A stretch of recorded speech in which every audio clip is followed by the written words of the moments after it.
आता आपल्या आवडत्या मालिकेचे संपूर्ण भाग मालिका प्रसारित झाल्यानंतर लगेचच पाहू शकता फक्त सन नेक्स्ट वर. भारतातील प्रेक्षकांसाठी मोफत सेवा. असं कसं म्हणता तुम्ही?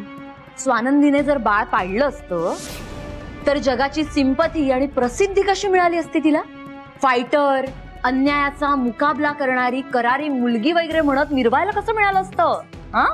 आणि मणीचं म्हणाल तर स्वानंदी मणीची बायको आहे ना, आणि मणी तिच्या ताटाखालचं मांजर.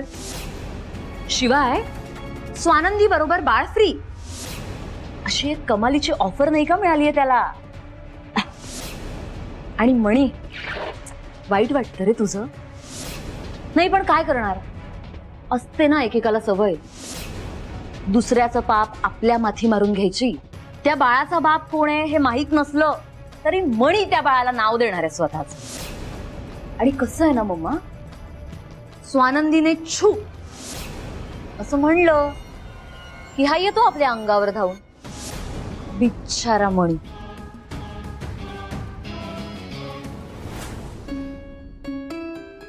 मम्मा राहू देऊ, आज ना आपण स्वानंदी मॅमना काहीही काम सांगूया नको. हा, त्यांना आराम करू दे.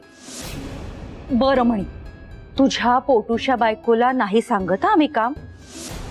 हवं तर मी येऊ का तिकडे काही मदत करायला? नाही नको, मी समर्थ आहे माझ्या बायकोची काळजी घ्यायला. हा फक्त ते हाका विका नका मारू.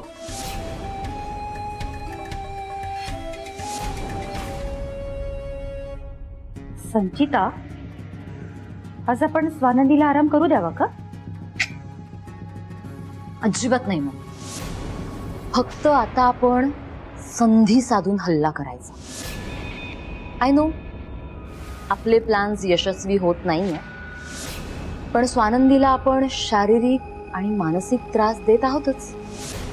तेच कंटिन्यू करायचं. आता वर्मी लागतील असे घाव करायचे, पण योग्य ती संधी पाहून. मग स्वानंदी आपल्या घरातून गेली म्हणून समजा. आणि डॅड म्हणालेच आहेत ना त्या मेहतांबद्दल?